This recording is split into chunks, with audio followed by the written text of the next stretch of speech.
will be open. But aside from that, no other logistical announcements for today. We can just go ahead and get started with the lecture. Okay. Can everyone hear me? Yes? Okay, cool. So to start off, let's get the Kahoot started up right away. So we're going to do Kahoot again for questions and attendance. So join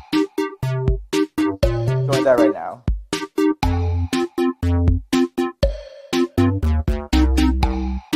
Oh yeah, don't put a nickname, put your net ID as your nickname so we can keep track of who's who.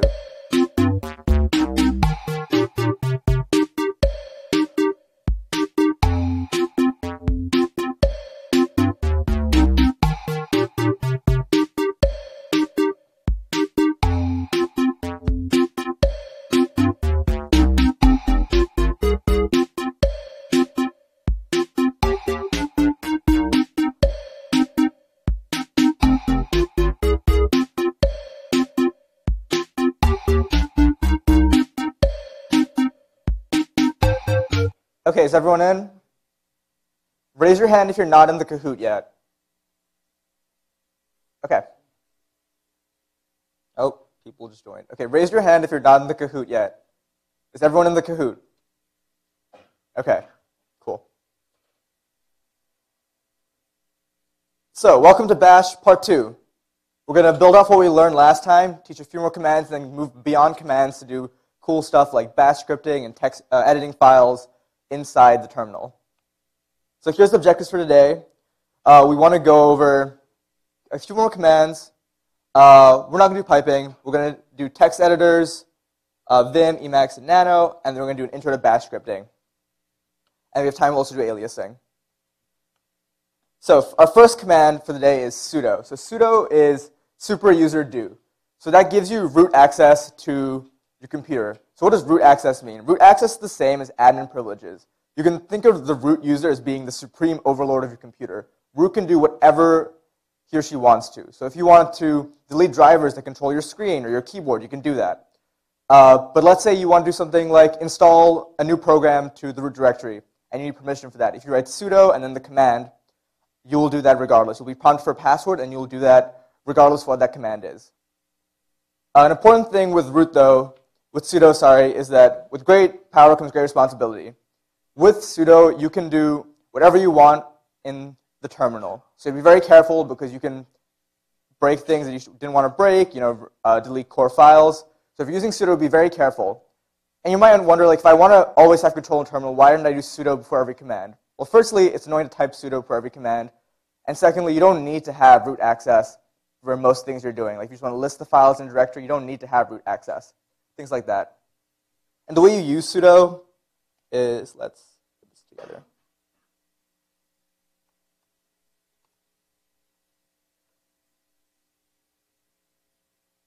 Okay. You basically take any command you want. So let's say we want to, let's go to our intro to bash directory. Let's say we want to delete a file. We can do sudo rm. And let's say the file is like protected file. You can do sudo rm and then put the file name. And we hit enter, you'll be prompted for your password. An important thing here is when I type my password, you might hear my typing, but doesn't look like anything's been typed in. That's to protect you so no one can see the length of your password. I can type my password in now. And that file got deleted. But yeah, very important. Be careful when using sudo because you don't want to damage things that you shouldn't be touching.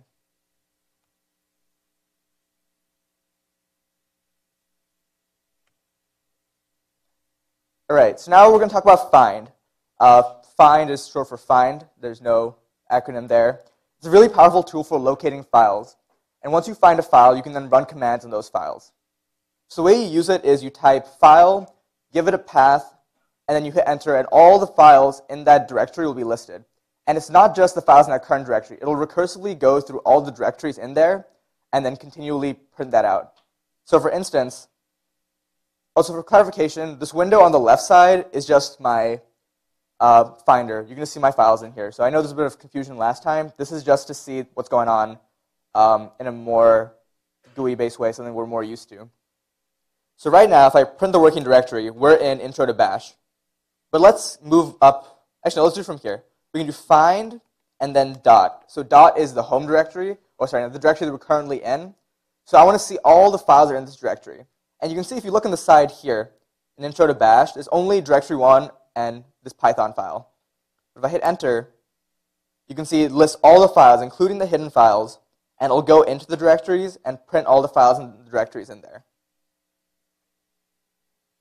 Any questions about the find function so far? We're going to do some more on it. Nope? Okay, cool. Okay, so we're going to use some flags with find to change its behavior. So firstly, we're going to talk about the name flag. Basically, if you type a command in a directory, you're just listing all the files in the directory. That's not particularly very useful unless you have some very specific purpose. But what you can do is you can do a find directory and then do the name flag and follow it by the name of a file. And then you'll be able to find the paths to specific files in that directory. So let's first go into directory 2, or directory 1, sorry. Let's make a couple of files here. Let's call the first one 196 file.txt. And let's make a couple of these.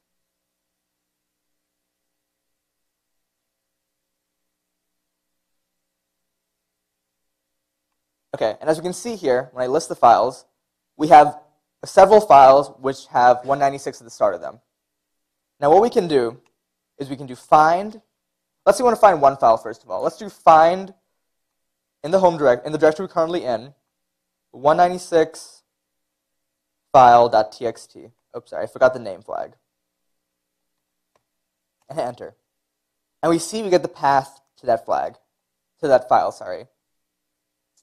But now we briefly spoke about wildcards last lecture. So the wildcard is essentially when you put a star in front of an extension.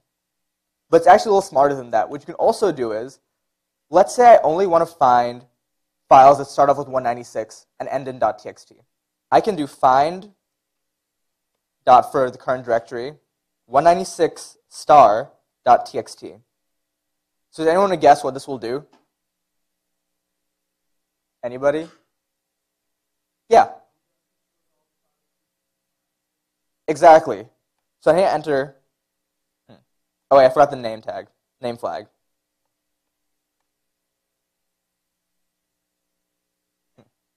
Give me a second. Oh. 196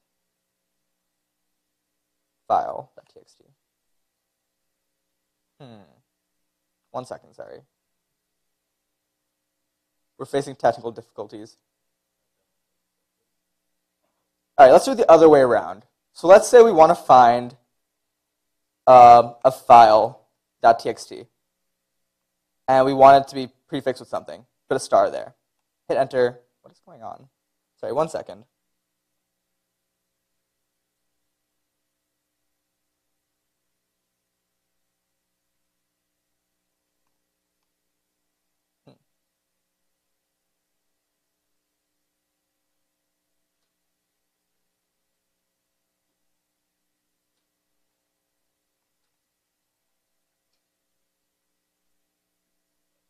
Okay, yeah, we'll leave this for now. We'll come back to it in a second. Sorry about that. I think I'm just messing up one of the prefixes there.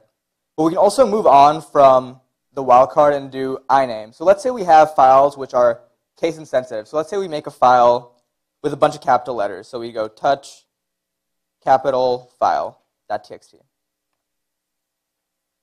Now we want to find this file, but we don't know like if it's case sensitive, insensitive. We can do find and do iname as the flag,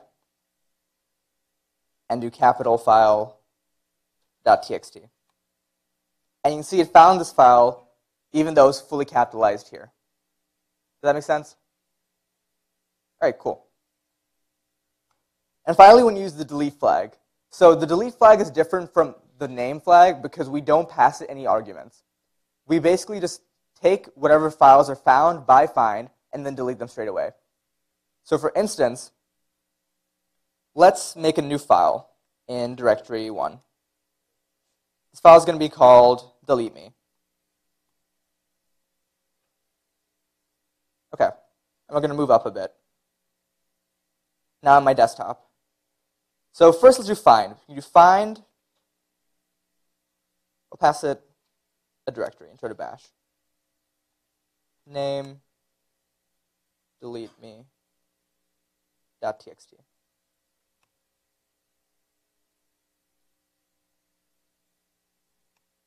Okay, so now we have a path to this file. And now if I do the same command, but I add the delete flag, so you can keep track of it on this side here, it'll find it and delete it. Does that make sense? Similarly, let's say I want to delete, oh, sorry. Question, yeah. So the question was, how do you revoke an action once you delete it? You can't. If you delete something or do rm in terminal, it's gone forever. It doesn't go to the trash, it's just fully deleted. So be careful when using delete files like that. Okay. And now let's say I want to delete all the files of a specific type. So I can go in here, I can do find, intro to bash. Let's say I want to delete all these text files here. I can do file, intro to bash, directory 1, give it the full relative path there. Give it the name, and then say delete. Okay, this is being weird. I'll come back to this at some other point. But essentially, you can delete all files with an initial prefix if you do that. Okay, now another really powerful tool called Grep, which is Global Regular Expression Print. And you use Grep to find text inside files. So the way you do this is you'll type in Grep, give it the search term that you want to look for, and then the file. And then Grep will return the lines where this was found. So let's first make a file. So I'm going to teach this command later, but let's make a file called search.me. Let's go.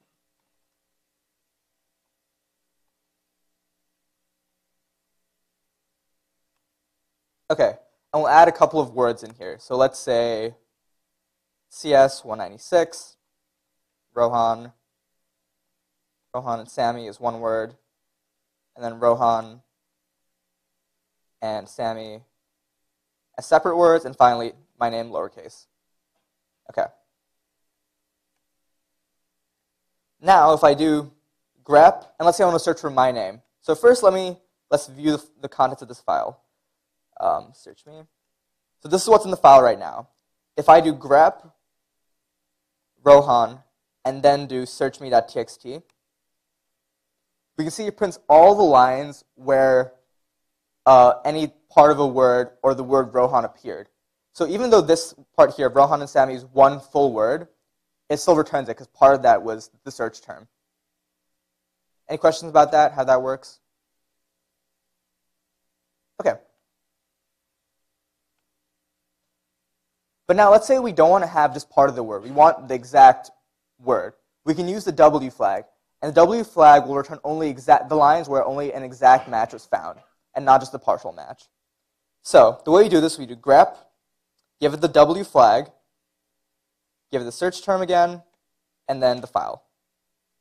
Now when I hit enter, you see that Rohan and Sami was not included because that was not an exact match. It's a partial match because only a section of that word was a search term, not the whole word.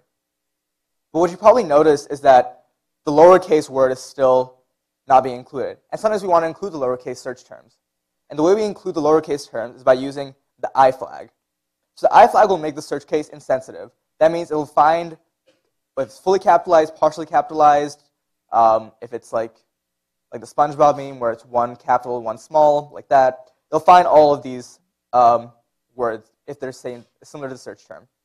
And you can also stack flags on top of each other. So what I mean by that is, if I do grep WI, grep knows now I want an exact match that's case insensitive. And then I do Rohan. We see that all the exact matches that are case insensitive have been found. Does that make sense? Are there any questions about grep?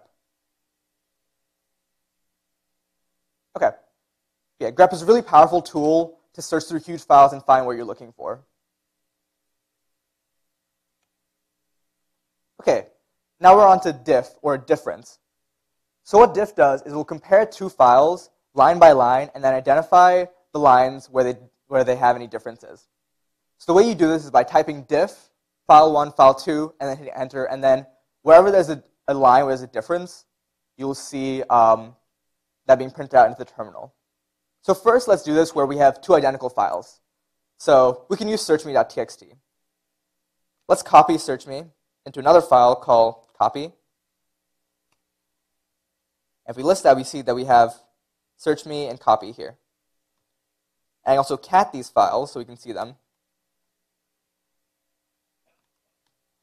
We see that they are identical. Now if I do diff, searchme.txt, and then copy, there's no output. Nothing is printed because there's no differences between them. They're exactly the same. But now let's edit the copy.txt. So let's first add an extra line and move the n over here. Differences. And let's change this to just say, and like that. Now when I diff these files,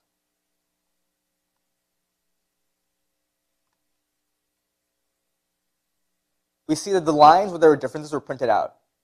So here, the third line, there's a difference here. Similar to the fifth line, there's a difference because Rohan and Rohan is different. And finally, the last line is also different because we added an extra enter.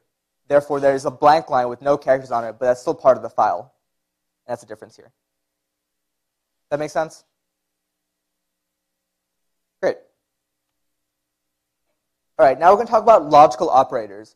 So logical operators are a way to string several commands together in Bash. And you do this by using like the ampersand, ampersand, or and key.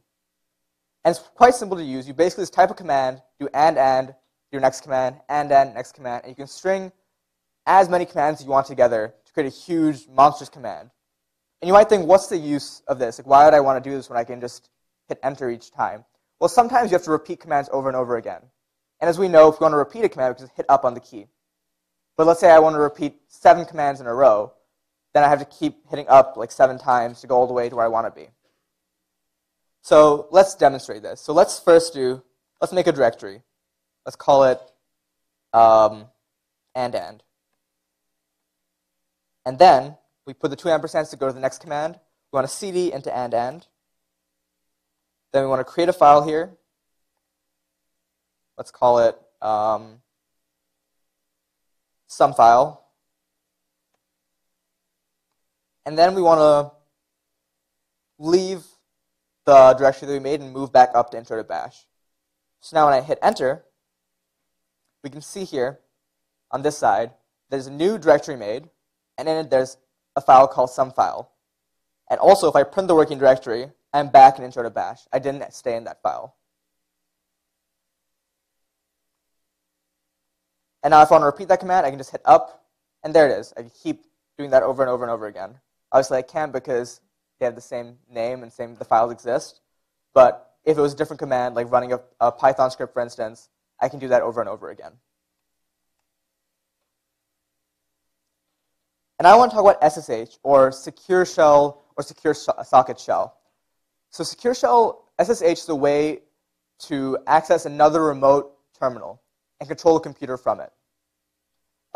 This is really useful when you're working on a virtual machine or you have to connect to a server because you can't always be there in person. So having SSH is a secure way to control that operating system. And the way you do this, you do SSH, you give the username at the host URL, and when you hit enter, you'll be prompted for a password, and then you'll enter that VM in your terminal. So I'll demonstrate that here. So right now, we can see if I print the working directory, this is my local machine, this is the directory right now. I'm going to SSH into a VM. We can see like this is my my username followed by the host URL. When I hit enter, I'm being prompted for a password.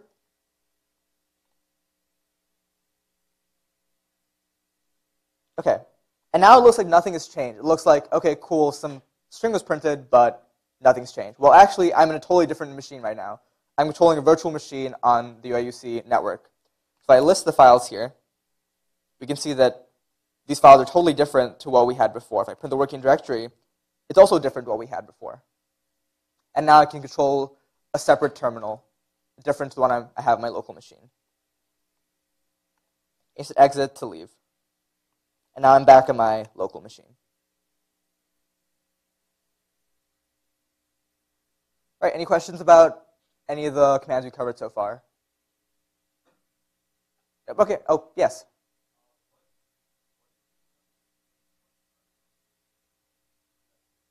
Oh, sure. So when you SSH, you can control any other terminal that's online in the world, as long as you have the correct URL. So the one that I logged into right now was one that's on the UIUC network.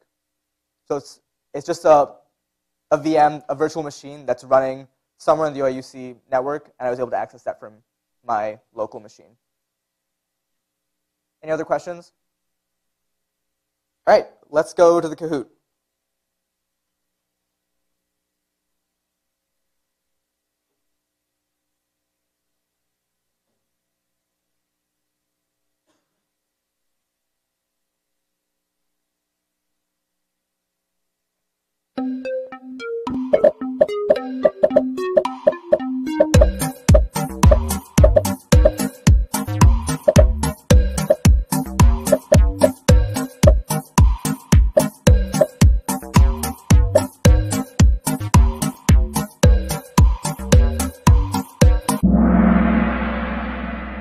Okay, so the big mix here.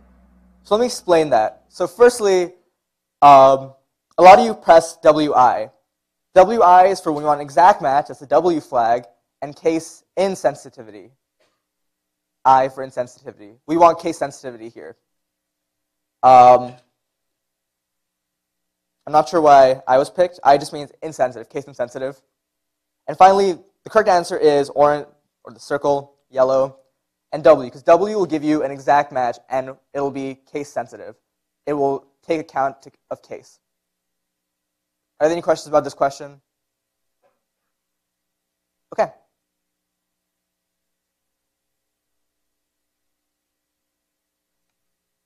Okay, we're now going to move away from commands and talk about text editors in Bash. So let's say, for instance, we SSH into another machine. How do we edit the files there? We can't just open up Sublime Text and start editing the code there. We can if we made a couple changes, but generally, no, we can't. That's why we have text editors in Bash.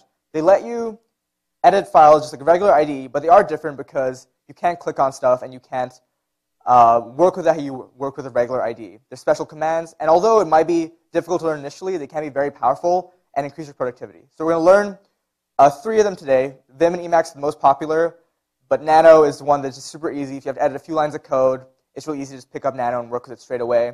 But Vim and Emacs are super powerful if you want to put the time into them.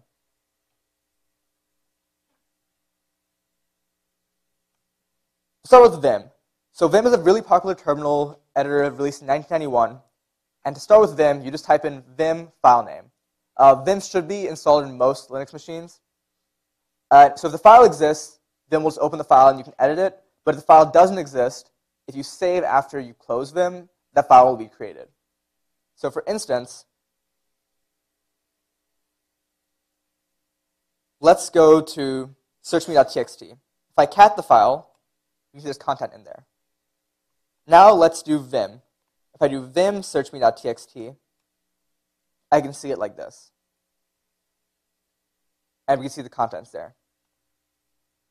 So Vim opens in command mode. So Vim has several modes for doing different things. So I'm just going to talk about command and insert mode because those are the 2 most important ones. And the way you can identify command mode is that there's nothing in the bottom here. There's nothing saying a specific mode. So you know you're in command mode. And there's a bunch of different commands here you can take a look at, and I'll go through some of them right now. So firstly, you don't have to use your arrow keys to move around the text. All the keys that you need are on the hotbar. So H, J, K, L. H is to move to the left, L is to move to the right, J down, and K up. So this is good if you don't want to keep moving your hand around a lot. It's right there when you need it. If you press the $, you move your cursor to the end of the line. An underscore will move your cursor to the beginning of the line. W and B are for moving forward by one word. If you do slash somewhere, this is really powerful. If you do slash and then let's say CS196, we'll move to the first occurrence of that word, or the cursor will move to the first occurrence of that word. Or else if I want slash Sami, it's a really great way of moving around your file quickly without having to click on things. And to move between line numbers, you can just type in a line number in GG and use to undo. But now you're probably wondering, how do I do anything? If I type with my keys, let me leave insert mode. If you type with your keys, you can't actually do anything just yet. You're just scrolling through. So how do I enter stuff in? To enter, you press I to go to insert mode. And you can see this insert at the bottom there. And now when I type, text appears on the editor. And here you can use, so if you want to move around, you can use your arrow keys to move around. And finally, to go back to command mode, you press escape, and you're now in command mode again. Any questions so far? I know there was a lot of content. The slides will be up if you want to look at the commands afterwards. But any questions about what we've covered so far? OK. And finally, how do we leave Vim? This is a pretty common problem, actually, for a lot of people using Vim. There's no X at the top, and you can do Control-C, like how you normally do to end a process. You're just stuck in here. So what you leave Vim is you go back into command mode, and there's several different options, but these are the most useful, I think. So firstly, you can do :quit. Now, :quit will just let you quit. If you've edited the file, there'll be a warning, but otherwise, it'll just let you quit. Or if you don't edit the file, it'll be a warning. If you do :Q exclamation mark, there'll be no warning, and you'll just quit without saving. And finally, if you do :WQ, you can write and quit. So let's say I just do :Q exclamation mark, the file closes. If I cat it, the content hasn't changed. But if I did WQ, the content would have changed. Any questions about Vim? OK, great. Now let's talk about Emacs. So Emacs is another popular terminal editor released in 1985. It's similar to Vim in many ways, except there's not any modes. The way you use Emacs, is you use different prefixes. So you press Control and the meta key, which on your machine is either an Alt or an Options key. So let's go into Emacs. So if you're on a Mac, you might have difficulty with Emacs because the Option key isn't set to the meta key unless you set it to that. So let's go to the desktop. And let's go ahead and insert a bash. Let's make a new file. So we can do Emacs, new file, .text. And now what's great with Emacs is that you don't have to go in different modes to type. You can just start typing stuff. But now if you want to do different things like jump around or leave, you have to use the prefixes. So let's talk about that. So if you hold Control, you can do different things. So if you press ARE, you'll move to the beginning or the end of the line, respectively. If you press V, you'll move down a page. So a page is just what you're seeing right now. So the text here is one page. So let's say you've written a huge program. If you want to jump down quickly, you can do Control V to jump down. And if you do underscore, you'll undo any changes that you make. So let's say we accidentally delete this. If I do Control and then underscore, it'll bring that back.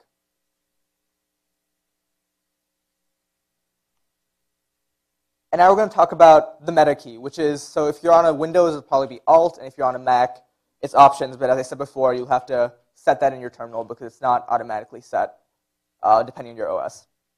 And basically, you can do cool stuff like moving between words. So if I want to move to my words, I can use the F and B keys. So B is to move backwards, F is to move forwards. If I want to move through sentences, I can use A or E. And again, the underscore will delete the changes. Actually, I don't think that's not the case for, yes, it will, sorry. OK. Now to leave an Emacs, it's different from Vim again. But you just hold Control and then press X.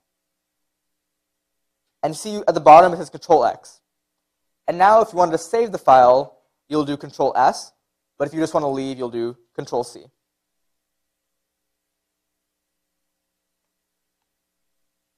And now you can see there's no file here because I didn't save it. There's a temporary one here. Any questions about Emacs so far, or anything from the text editor section? Nope, okay. And finally, we're going to do Nano. So the other two text editors we learned have been around for a very long time. They're very, very powerful. You can actually, although they look pretty bare bones at the moment, it's been out for so long that people have made modifications that you can download and use, or scripts that you can download and use to make them very useful. So you can actually make Vim and Emacs very intuitive. They can have like line numbers. Like for instance, if I go to Vim here, and I open up a file, you see there's no line number, there's no pretty printing. Pretty printing is when keywords are highlighted different colors. It looks pretty dull to look at, but you can download and set up scripts to do things like that. So if you want to do that, you can in your own time. We're just showing you these tools in case you're interested. But Nano is a great tool if you just want to have very easy access to doing stuff. So Nano is 2000, and I believe has the smallest learning curve out of all the editors we looked at today. So if you want to open up a file in Nano, it's similar to the other two. You do Nano and the file name. If the file exists, you'll just open up the file. If it doesn't, you'll create that file. But with Nano, it's very nice because you can just open up a file, and you can just start typing stuff. All the commands that you really need are at the bottom here. And it's good for just if you have to make a few small changes to a file on your server, you can just do the changes here. And if I want to leave, I can just Control X, I get prompted, press Y, and I can leave. Nano is definitely the easiest out of all the text editors that we've learned about. Any questions about that? Okay, cool. All right. If we're going to bash script, let's do one more question.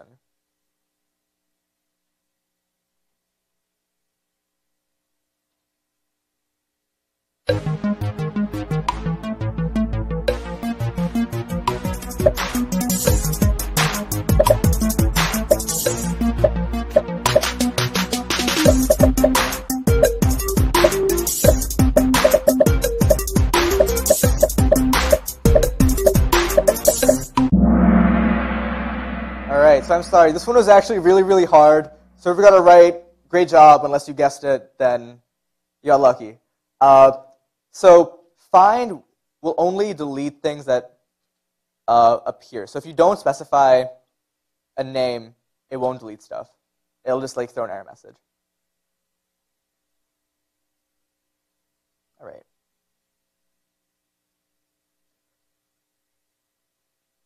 So now let's go to bash scripting. So you can actually, instead of writing commands manually, you can also write scripts to run commands. And these can even take input. So bash scripts have the .sh extension, and you can run these scripts by typing bash and then finally the extension. So let's do variables first. So you can declare variables by just choosing a variable name and then assigning a value to it. You don't have to declare the type or anything like that. You can just do variable or x equals this. And if you want to use the variable later, you put a $sign in front of it. But a quick note is, when you're assigning your variable, don't put spaces around the equals operator. So here's an example of that.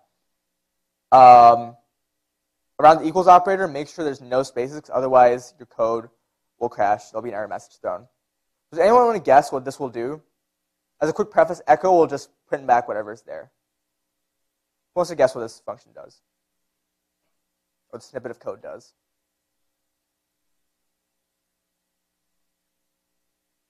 Okay, cool. If no one wants to answer, that's fine. I can do a demo.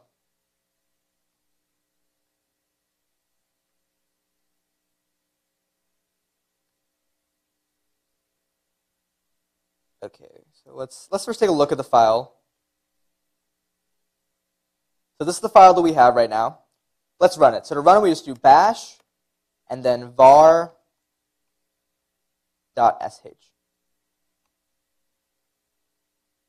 So it just printed the variable and then printed the same message twice. So let me explain that. What this costub did was, we firstly took a variable called secret variable, and we assigned the value password1234 to it. Then we did echo secret variable, because the $sign we're addressing the variable and not just a string called secret var. We printed the value password1234. And then the next two lines, the exact same thing happened. We printed the message, the secret message says, and the variable content. Any questions about this? Yeah. Right, so that should specify that. So the question was, why does second line have brackets? Essentially, it's because if you wanted to have multiple variables, you could do that, but you can just have a single variable in between the brackets for now. Yep. And now conditional. So conditional is just if else, if else, if else, elif, elif. So conditionals are in this form. So you'll have if, you'll have these square brackets, two square brackets, the condition, and then do something. Elif is just short for else if. Another condition, you do something. Otherwise, if all the conditions are false, you go to else, and that'll do something. And finally, to end your conditional, you put fi, so like if backwards. Something to note is, and a common bug that I had a lot of trouble with, is you need to have a space between the condition and the brackets. So if you look here, there's a space, because if you don't have that space, the code will not run. And for like comparators, so normally when you write a script, you'll write if x equals this. In bash scripting, you write eq, or so, dash eq as your equals operator, and dash ne as your not equals operator. Any questions about conditionals? Nope? Okay. So let's look at this code here. Take a second to look at that.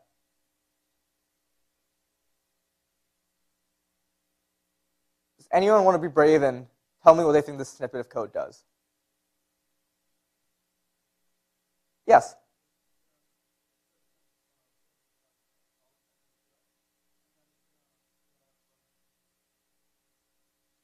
Almost correct. So, because, actually, no, you're right. That's exactly what it's going to do. Exactly, sorry, yeah, the demo is a little different. But yes, exactly. It's going to look at, so first it's going to look at num20 and say, does num not equal 20? It does equal 20, so we just go to the next else if. Does string equal a word? String does not equal a word. And finally, we go to the else condition. That's the only thing we have left. Well, I'm confused. And it'll echo the word at the start. And so the demo that we have here is, if I do cat variable.txt, not variable, conditional. So let's run this.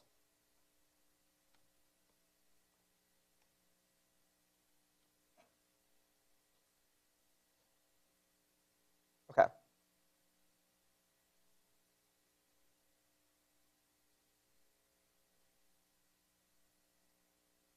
All right, so there's a bug in this, but you're right. It should just print. It should just print while I'm confused and then echo what's up here. There's a bug in that script. I'll fix that for later. And finally, we're going to do loops. We're going to do loops next. So loops are in the form of for I in, and we have the brackets here. You put a starting number range, so you go from the first variable all the way to the end. You're going to do something, and then you'll do something in the loop, and you'll end the code there. So let's say we have this for loop here. So for I in 1 to 10, do echo we are on loop I. Does anyone take a guess at what this does? Yeah, again.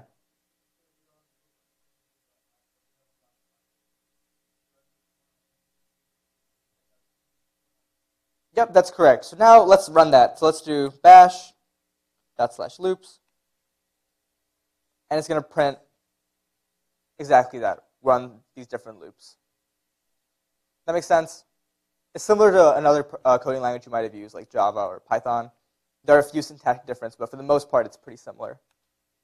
And finally, we're going to talk about functions. So function declaration is in the form function name. You put two brackets. Yeah, sorry, question. For now, we're just going to do for loops because, so the question is, are there while loops in bash? For now, we're going to stick to for loops because it's easy to stick with that because variables can be confusing with bash. But also, we sort of get an intro to bash. We're not going to test you extensively on this, so don't worry about learning this content super well because unless you really want to use bash scripts, we're not really going to have you do it a whole lot for the rest of the semester. Right, so function declaration is in this form where we'll have a function name, brackets, and we'll have stuff the function does in between. The important thing to note here is if you pass a variable, into the function will save this into variable 1, so $1. And when you make a function call, you give the function name and then the value to pass to it. So we have this here. It's called greet person. So it's going to echo hi person, hi there, and then variable 1. So this code here will just take greet person. It'll pass to the value Rohan and say hi there. After saving Rohan to variable 1, print hi there, Rohan. And we can see that in action here.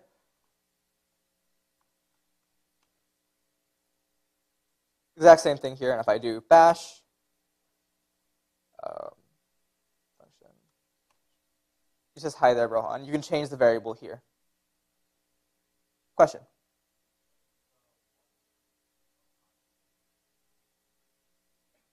So the question was, if you change 1 to Rohan, would it do the same thing? Yes, it definitely will. It'll just ignore the variable. Like, you just won't use the variable at all. So we can do that right now, actually.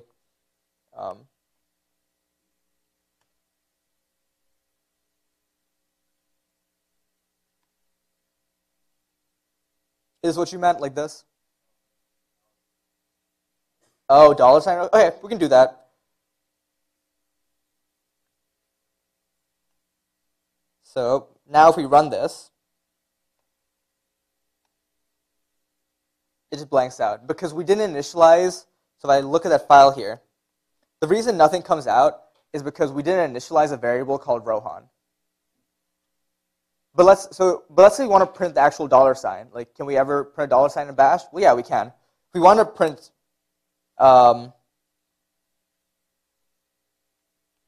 like hi there, $Rohan, we could do hi there and put single brackets around this, around the $, like this. And now when I run it, it'll include the $, in the print statement. Yeah, question? More variable? Yes, it'll just go 1, 2, up until like how many variables you have. Okay.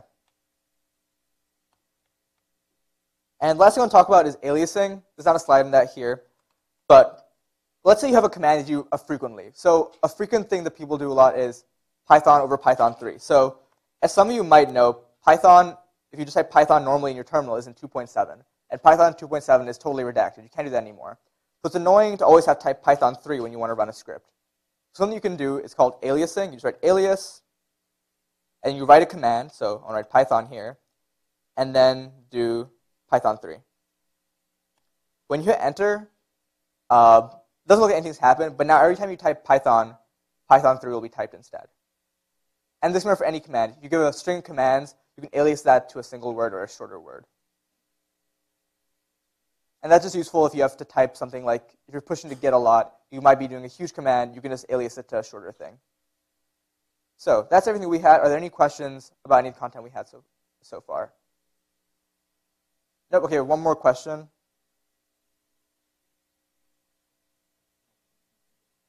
Okay, cool.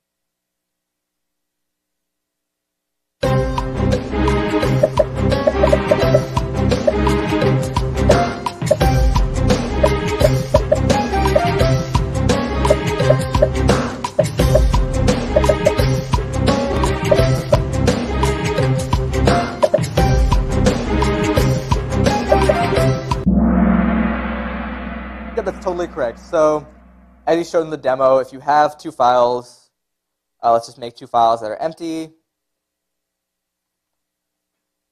If I diff them, nothing is printed. Great. So that's everything we guys covered today. So I just wanted to throw a few more things in. So just throw another reminder about what I said at the start of lecture. Don't forget to join Piazza, because that is how we are going to be able to communicate with you tomorrow when the homework is released. We went through a lot of things today. It went very fast. We don't expect you to be able to immediately retain everything that we did today. A lot of what you're going to learn when you're doing bash and terminal stuff is going to be learned through application. So what we gave you today is just basically an overview of various text editors and various commands. You'll learn them better once you actually apply them throughout, your assignments or whatever it is that you use your terminal for, right? So just get familiar with it for now, and as you apply them more and more, you'll be more comfortable with it. Don't be worried if we went through it really fast today. With text editors, figure out which one you like most and get most comfortable with it. But aside from that, that was all we're going to do for Bash. Next week, we're going to start Git, and that's it for today. So you guys are free to go. If you have any questions, you can come down here and ask us. Oh, yes. Sorry? Yes, all the presentation will be uploaded to the website. We'll also include the files that we used, like the intro to Bash file, so you guys can test the stuff we're working on. They'll be up in like 10 minutes. Yeah, question? No, this is actually a built-in function. It's called cowsay. If you guys want to find out how to use this, you can Google cowsay bash, and you can find the whole instructional for this. There's a lot of cool, fun stuff you can do. Like the other thing I did earlier was cmatrix. That's another command that you have to download, and it'll just have a cool like matrix theme coming down your screen. Yep. Come down if you have any questions.